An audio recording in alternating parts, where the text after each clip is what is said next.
हा चंपाषष्ठी आहे. आपण आज वांग्याचं भरीत करूया. आता मी वांगे धुवून घेतले, कांदा पात कापून घेतली. आता आपण वांगे भाजून घेऊया. आता वांगे आपण भाजायला ठेवूया. त्याला तेल लावायचं म्हणजे वांगे लवकर भाजतात.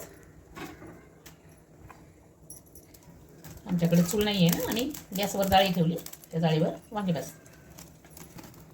आता अशा प्रकारे आपण सगळे वांगी भाजून घेऊया. आता आपली सगळी वांगी भाजून झाली. आता आपण वरची त्याची साल काढूया, कारण त्याच्यात आळ्या असतात. आळ्या बघून मस्त भरीत करा. आता आपण वांग्याची साल काढून घेतली. आता आपण वांग परतूया. आता कढई ठेवली, तेल घालू, जिरे मोहरी घालूया. तेल तापले.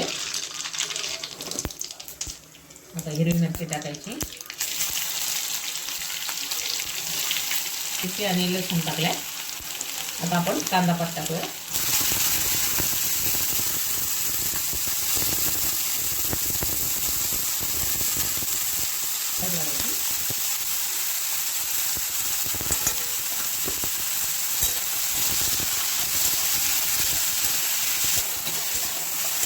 कांदा पात आपण थोडी परतून देऊ.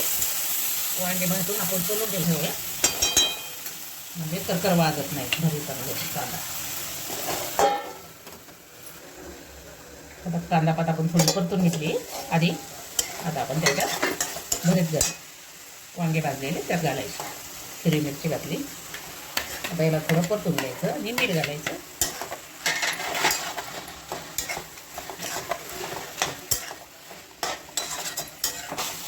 आता मीठ टाकून झालं. आता आपण परतून झाले. आता खाली उतरून घेऊया. भरीत झालं. आता आपण मस्त बाजरीच्या भाकरी तेल लावून बनवूया. आता आपल्या वांग्याचं भरीत आणि बाजरीची भाकरी तयार झाली. चला आता आपण खाऊया.